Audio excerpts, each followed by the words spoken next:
We have now closed the public hearing, heard all of the testimony, and we will move into our deliberations.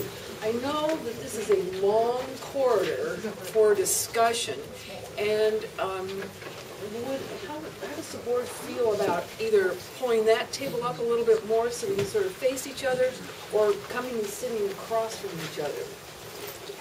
What's your preference? Sitting across from each other, probably. Yeah. Sitting across from each other? Okay, I'm going to ask these folks over here to come and join us over here. Oh, shoot. Mr. Woodruff, you can kind of come and sit in front of where Mr. McCready is, and I think we can probably all get so that we can face each other here. Have I been clear? Oh, just absolutely. My mother told me never to sit with my back to the door. Yeah. And Rob too.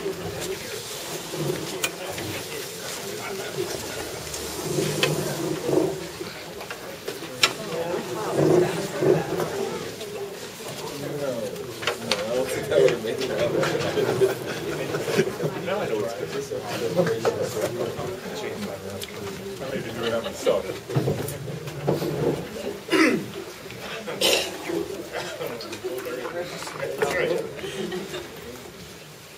Bob and Ron, can you all join us over here? I know, we're pretty happy here. I may not be able to hear you.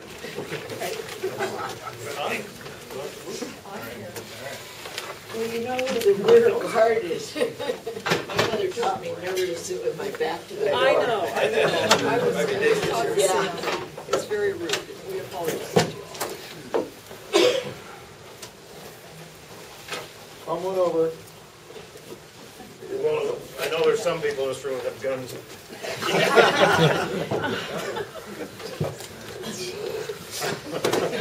I didn't hear that. Go, chicklets. Go. Okay.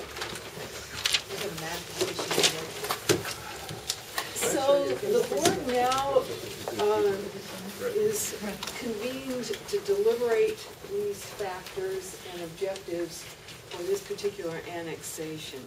As you know, we don't have to include specific data for every factor, but we must indicate that we have considered all the standards in our discussion and in our deliberations.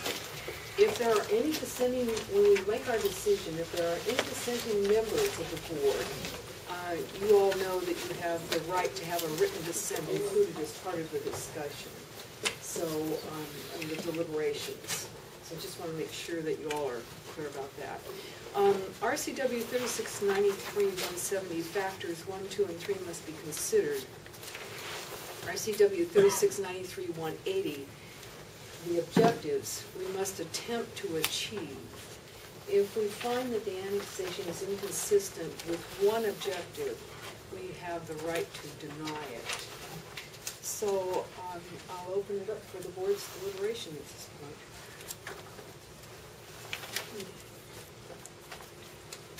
Well, it looks to me like there has to be some sort of a comprehensive resolution to the overall area. With the sliver and the bridge and all of the transportation problems going through one area to another, and so forth. I just think that has to be dealt with. I think it creates irregular areas and so forth. I have problems considering the bridge and the financial issues around it as part of our charter. You have problems? Yeah, I do not understand why our charter says that the bridge is an issue. For me, it's boundaries of the areas to be served. And the services there too. And I'm not sure that I believe or agree that the bridge and its financial maintenance and operation are part of the areas that we're considering. Connected, as somebody mentioned today in the testimony. There's no connection for me. Someone want to address that? Well, there are, our factors do speak to finances, debt structure, and any contractual obligation. And so I think it falls under that. But, yeah, it's just how I think. Yeah, but what it makes it hard for some of us to swallow that is the deal was cut where those obligations were rescinded. So that's what, I mean, I know it's Right. not, this law was written with engineers in mind. And engineers deal in absolutes, so the bridges don't fall down. My work deals in human factors. And when I start putting the human factors in here, there's no place for them.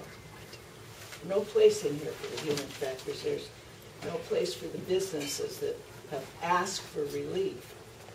They've asked for relief in a time in my life, which is one of the second worst depressions this country's ever faced. And what would that relief be? They asked to be incorporated into Tukwila.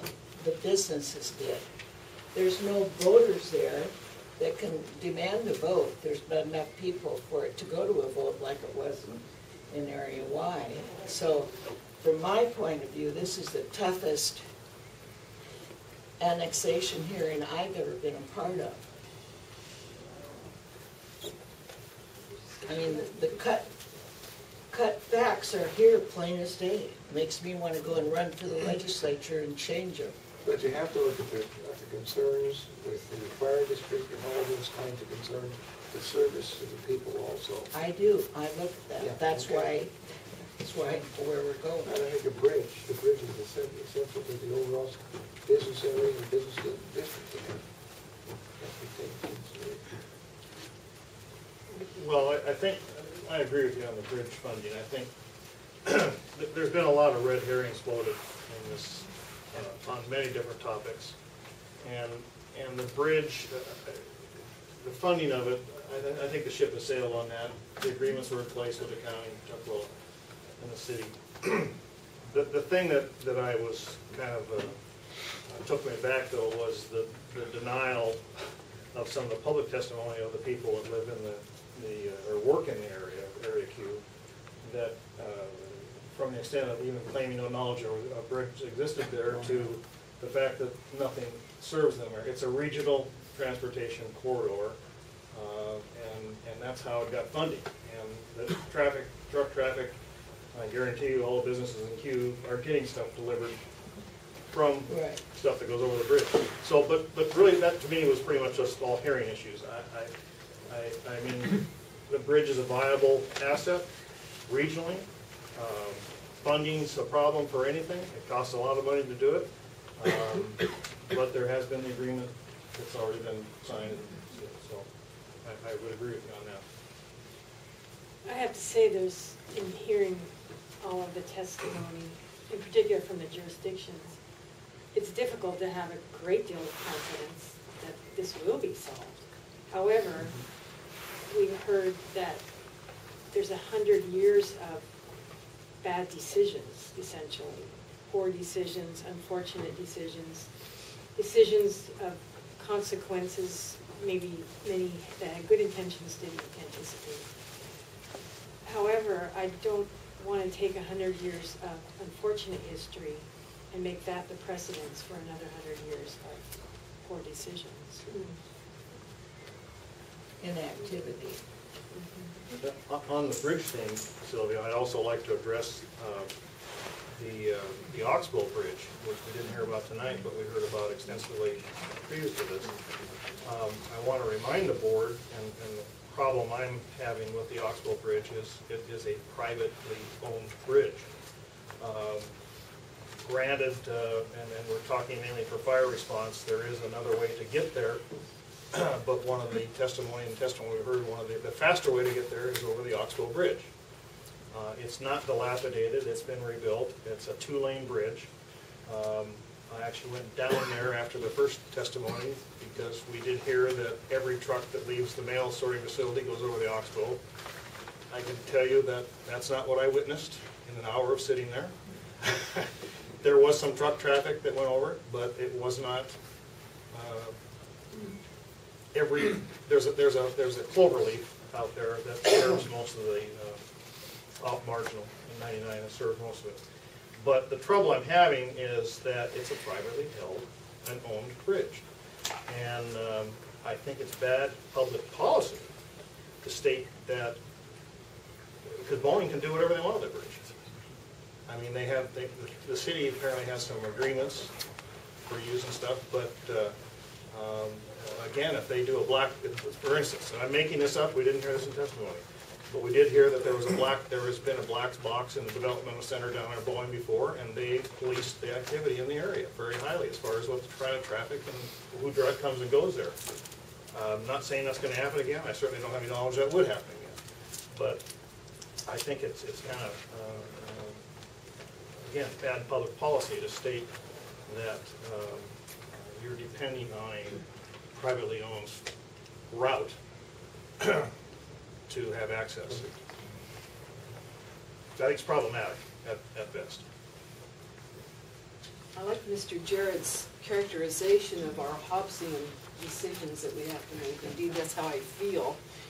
You know, the current recession has hit all of us, individuals, families, businesses, and our beloved governments as well. And everybody is hurting, and everybody needs money, and everybody needs to have a level of service, and everybody is trying to do the best they can.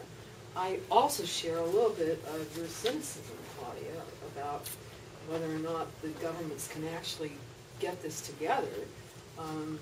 It doesn't hearten me. Too bad we really can't put prohibitions, which we know we can't. Right. There And we was some can. testimony tonight that said we could, but we know we can't. So wouldn't it be nice to say, no, but you've got to do this? We can approve, we can deny, or that's it. Yeah. Well, in an appropriate case, we have authority to modify, but I haven't heard any of the board members suggest that. It's not appropriate at this Yeah. point. The PAAs are not set up to allow us to do that. They can get together and discuss things, and resolve the issues and concerns that are in our community.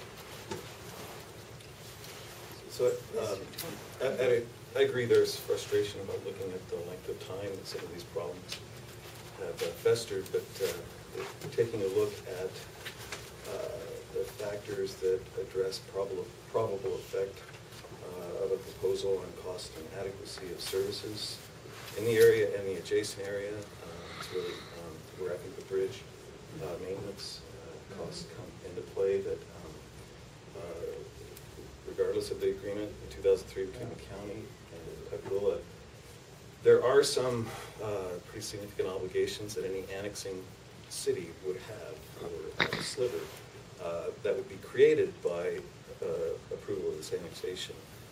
That would, based on the testimony, make the area likely to continue another 100 years possibly before it would be likely positive to take on. There's that factor of the bridge cost, I think, in the adjacent area that makes the continuation of an unincorporated island is probably likely to stay intact over time, which would isn't in the spirit, I think, of the countywide planning policies, the county comp plan, where not only is there an effort not to create new ones, but to eliminate the ones that are there.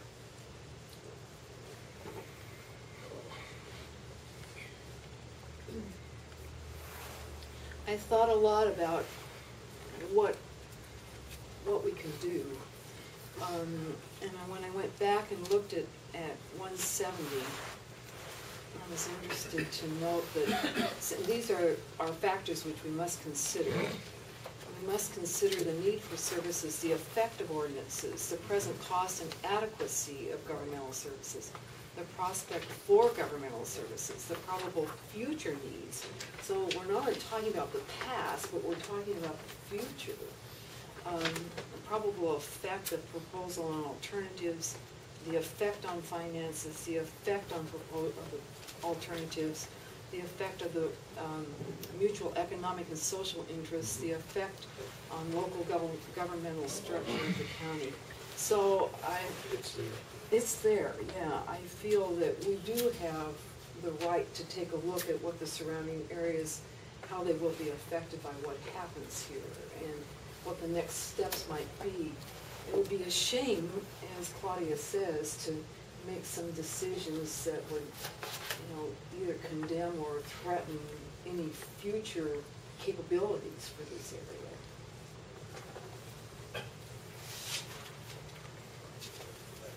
I just want to also just kind of backtrack a little bit. I mean, we traditionally in all our deliberations, we kind of hit the easy balls first, and the easiest one is always the just how it looks on the map. And I'd be astounded if no one else on the board first looked at this and thought, huh? I mean, just taking the simplistic approach to it right now, when you have essentially a little tiny sliver, not the sliver on the river, but the sliver connecting by the Oxbow area up to West Marginal there to the Sea Light property with the substation, and then into the area where the businesses are. And then, kind of cutting the clover leaf in half. It on itself is a little problematic. It is a PAA, so I mean, you have to balance that. But I would like to hear some other comments on the board on just the physical attributes of the area, as far as what's it look like. Well, the adjacent areas, as you mentioned before, are also similar to the annexation area, of the adjacent areas within Seattle, both from going to that area and seeing it personally, and seeing it on the aerials, and really, this is a very narrow connection. The body of water is between the two. Really is a physical boundary. And you can't really deny that the river is a physical boundary. I feel I can't deny it.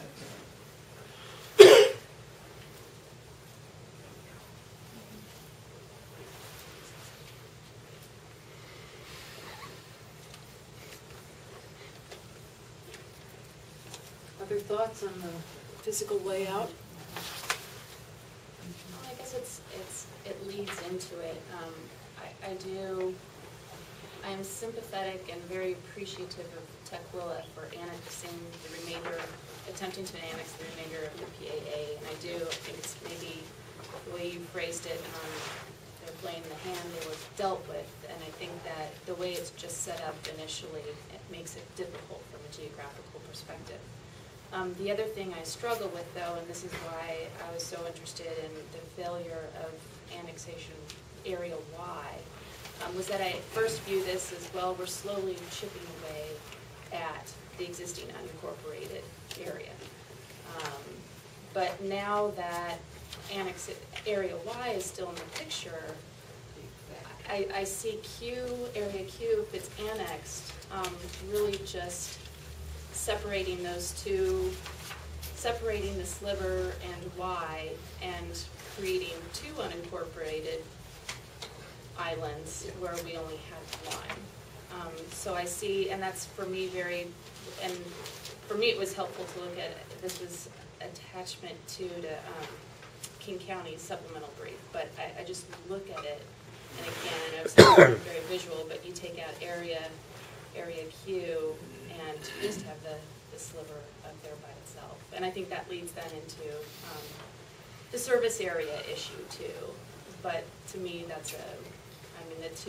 the objectives 3 and 4 really dovetail and play with each other there. As creation and preservation of logical surface areas and prevention of abnormally irregular boundaries. Those two. I just don't see that at all. I just really can't see that. It's an island. It was an island. And the police, the fire, their locations are exactly the same. The distance they travel are exactly the same. I just can't buy the argument that King County can't drive through Tukwila without concern of safety or something. I just don't buy that argument. That it's abnormal boundaries. Yeah, and I don't think, and I definitely heard Tukwila's argument too in terms of they were irregular to begin with, and perhaps illogical service areas to begin with, but I think we have an obligation not to make them more irregular and abnormal? I don't know if that That's, makes sense. well, that's what I said, isn't this creating a bad situation, making it worse? Exacerbating it, perhaps. And I, regarding being sympathetic, regarding the hand that Tuckwell has been Excuse me, dealt, Steve. regarding the hand that Tuckwell has been dealt on the annexation, they are, like they've argued, annexing their entire PAA. So if the PAA is presumed valid, it's in the countywide policies, how could annexation create an irregular boundary? Presumably, there was some kind of planning process that led to that PAA being recognized in the first place. So I understand that. I guess what makes this unique is that it's an overlapping PAA with Seattle's PAA, which is covering a larger area, so there's some options there. The countywide policies recognize when you have a case, well, like the North Highland area, where you have an overlapping PAA, there's some expectations for discussions, negotiations, and in this case, there was professional mediation that was sought, but I mean, that was the idea of it. With overlapping PAAs, there's some complex issues obviously there, and we go back to the 1999, I think, agreement between, signed by the mayors between Seattle and King County, I think, and Tukwila, about some of those annexation issues dealing with the South Park Bridge maintenance, and how the annexations are really, need to be looked at comprehensively. So it does go way back. I don't think it was ratified by the councils apparently, but that theme's been there. And I think having an overlapping PAA really kind of merited maybe some more time in trying to work out And the difference now. comprehensive governmental governance structure for that, for a larger area than just the annexation area. Sorry to have interrupted. And the situation now is exacerbated, is it not, by the economic decline that we now, all of us are facing. You know, how are we gonna pay for things? Maybe before it wasn't as terrible as it is now, so it just seems like it's ramped up even more, that the discussions need to be even more interlocal and even more regional and even more comprehensive.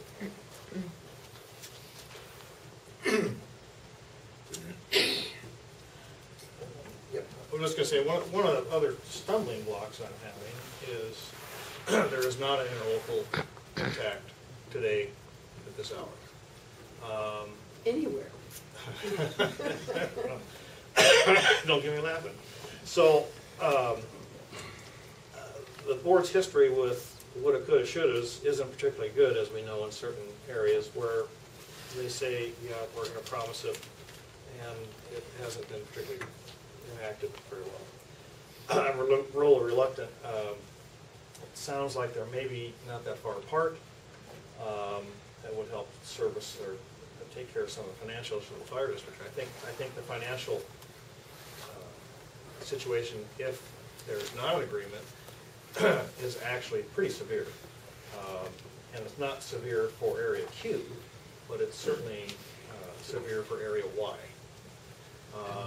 Taking one, fire departments as a whole are very delicate in their financing. It's a hard spot to be in as a special purpose fire district anymore. And to the minimum in and outs will be affected. I read in the from the chief taking the engine off service. Most people have taken their aid cars off service and they'd use the engines as aid cars because they just can't. The staffing levels are so bad.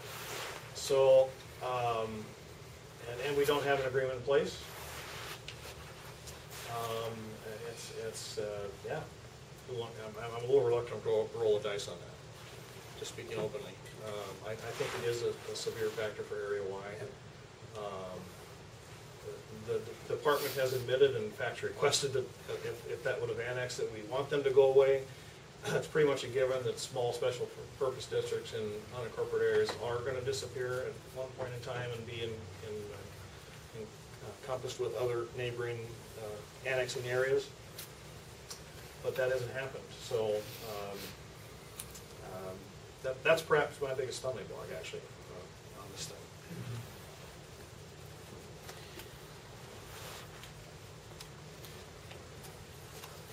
Other thoughts? my stumbling block is that it is an overlaying PAA.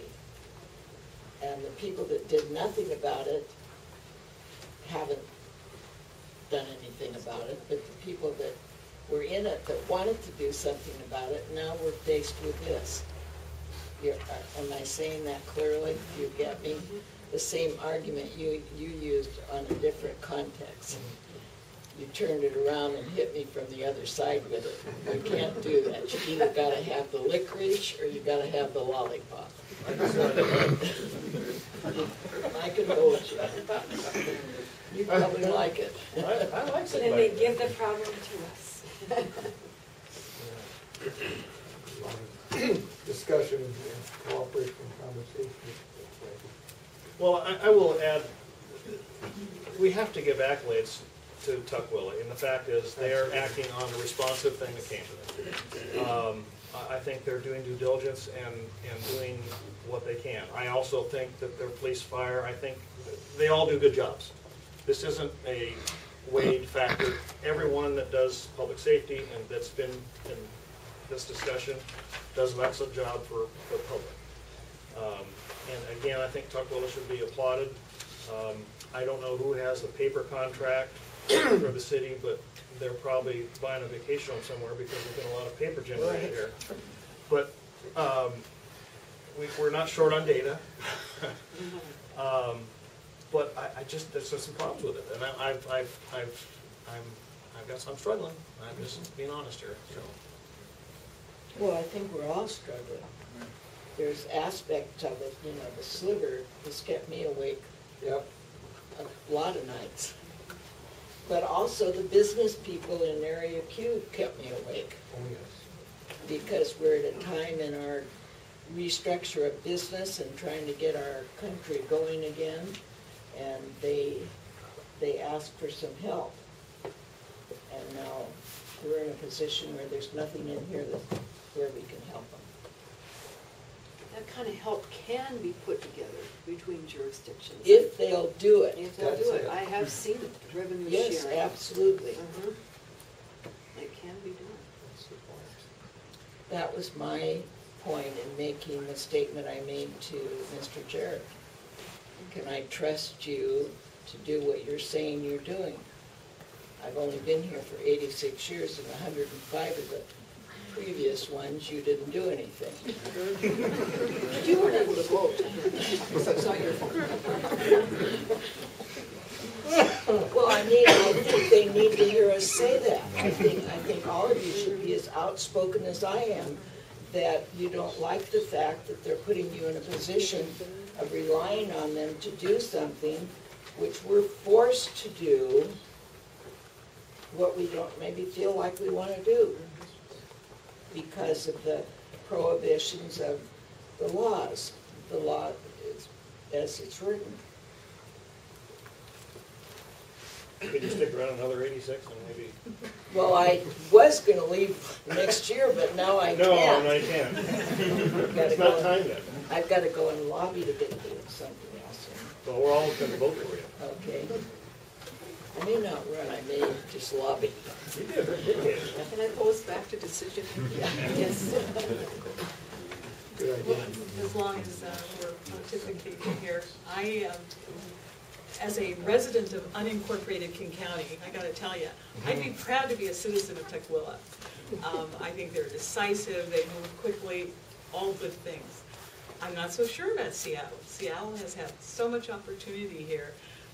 Even if we were to postpone things, I don't know if it would be within the next year that we could come back to this table and make a decision that would be a well thought out decision. I'm just so concerned about that. For me, sorry? Nothing important, I've already said it twice.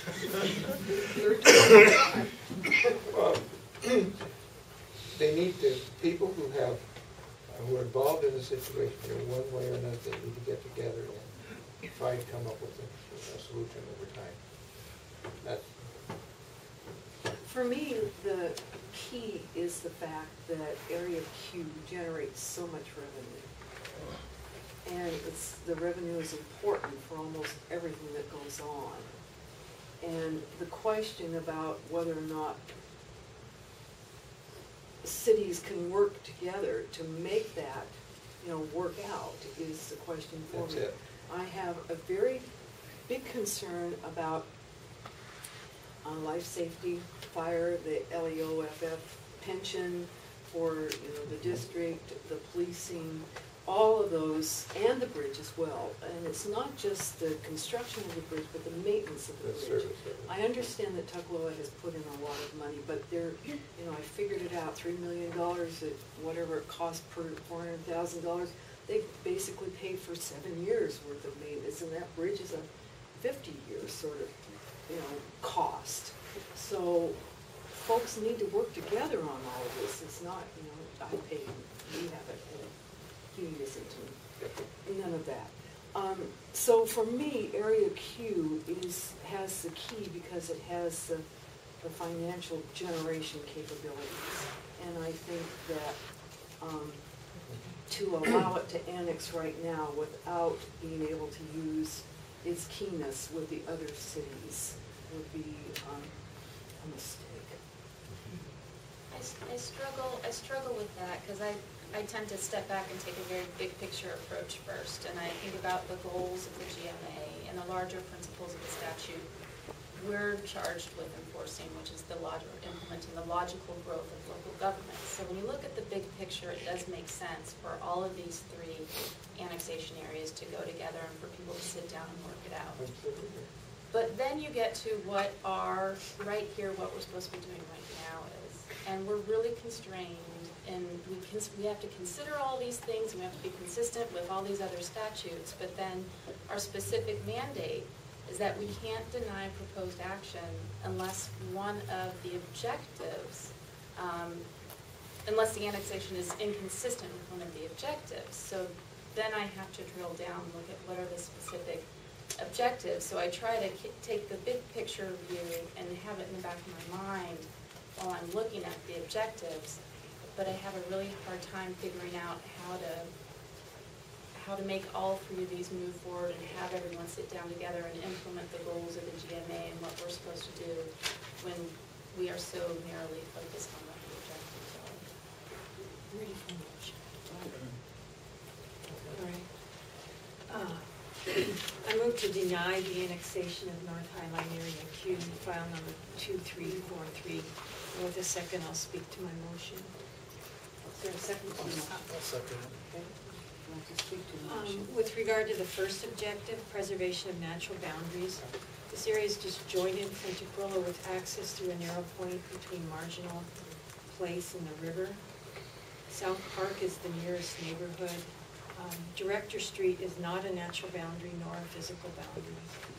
And there are fairly significant City of Seattle public facilities at the south end of this Area Q annexation. Use of physical boundaries, none used, that's number 2. Number 3, creation and preservation of logical service area. We've had the discussion, and in my view, as maker of the motion, this annexation is not a logical service area for City of Tukwila. The police must cross a private bridge with no guarantees into the future for use of that bridge. Number 4, prevention of abnormally irregular boundaries. This annexation causes irregular boundaries, not only for City of Tukwila, but for the remainder of the unincorporated area. Number 5, discouragement of multiple incorporations. Yes, it does that, because it's an annexation. Number 6, dissolution of inactive special purpose districts. I'll let Bob talk to that afterwards. There is no inactive special purpose district, but we have a very complicated issue with a special purpose district. Objective number 7, adjustment of impractical boundaries. This actually creates more practical boundaries, so no. Number 8, incorporation as cities or towns or annexations to cities or towns of unincorporated areas which are urban in character. This annexation does accomplish that, but puts us, as we have discussed, all in a very uncomfortable position of leaving very urban, unincorporated areas as such. Number 9, protection of agricultural and rural lands designated for agricultural and resource use. That one is basically not applicable, but you know, we never got into the river as a resource use, but we won't go there. Factors, a couple of them I highlighted are significant impacts on adjacent services. It causes the population to be at risk for police and fire. There's factors on effective finance, debt structure, contractual obligations, and while it's a very complex issue, I think it's precisely that complexity without the answers today that I may be uncomfortable that we've addressed that factor. We've sure learned a lot, hopefully. We've clarified a lot of these issues and clarified the history and have a much stronger basis for these jurisdictions to work together and move forward.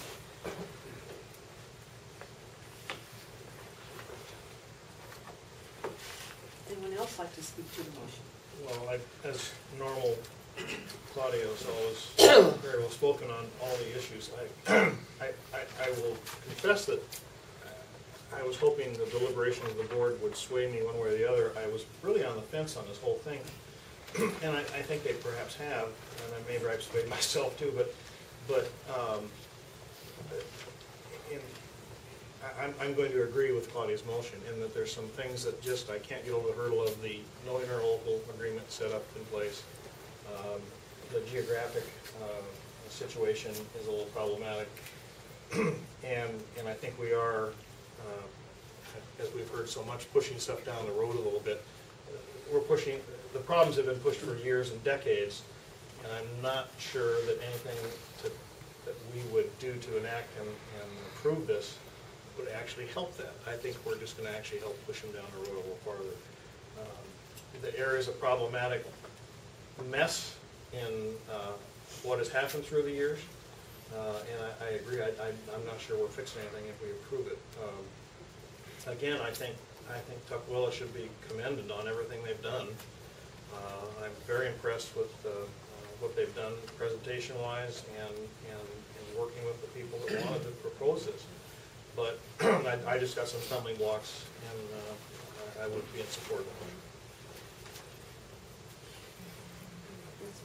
I have a point of information regarding, in addition to the objectives, there is the requirement that the Boundary Review Board is required to ensure that the proposed action addresses the State Growth Management Act. Yes, we do need to talk about that. And countywide comprehensive plan, applicable local comp plan, statutes. There's a number of things that in the countywide policies attempt to, I guess, set up a effort where unincorporated urban growth areas would transition to cities, and that there be the effort to eliminate existing unincorporated areas between cities, not creating additional unincorporated islands to LU 36. and LU 31. So that's, I think, also part of the, in addition to the objectives laid out in RCW 3693-180, something that also be considered if we're supplementing the rationale for I'll speak to that GMA section as well. Countywide Planning Policy U205 says the county shall not support annexation proposals that would result in illogical service areas, create unincorporated islands without an interlocal agreement, and focus solely on areas that would provide distinct economic gain for the annexing city to the exclusion of other proximate areas that should be logically involved. So I agree that we do need to have some GMA involvement in this too.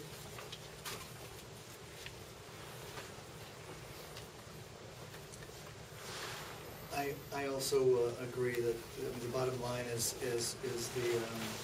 the objectives, and I agree with Claudia that those 5 objectives, 1, 2, 3, and 4, and 7, that this proposal does not meet those objectives for the reasons that she eloquently stated.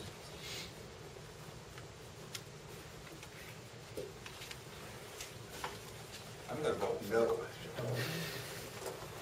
I'm not quite as elegant as Claudia, I'm definitely not as quick. But I'm kind of a nuts and bolts type person and a property rights type person. And I think that what Willa submitted meets all the requirements, meets the legal requirements, and that's what the people want. I've only been involved in one other hearing, and that was in the Y area, and there we said, let the people decide. Well, I think this deserves to let the people decide too. There are bigger regional issues. I think the county and the city are, and I just don't believe their arguments, quite frankly. I think you have to accept history. You can't always look to the future. Maybe I focus too much on history. But today, the Sliver's not in the city of Seattle. They did 2 PAAs in the neighborhood, and they didn't include it. I can't give them any break to think that they're going to do anything tomorrow or in 10 years. So I think what overrides all this, and the bridge I think is a non-issue, the logical boundaries, 30% or more of the boundary is the city of Seattle city limit. Are you proposing that that's illogical, that they would annex to their neighboring city? I don't think it's an illogical boundary at all. So I think what rules, in my opinion, is the people's choice. What are your comments? Are you ready for the question? The question has been called for. Will the executive secretary please read the motion back? Thank you. Claudia Hershey moved, and Paul McCready seconded a motion to deny the city of Tuckahoe's request to annex area, North Highline Area Q. And then the reasons that were given had to do with the factors and the objectives. Yes. 2, 3, 4, 7, and 8. All those in favor of the motion to deny, please signify by saying aye. Aye. All those opposed to the motion signify by saying aye. Aye. Aye. My understanding, all those abstaining? My understanding is that there were 2 that voted against it. Correct? That's what I have.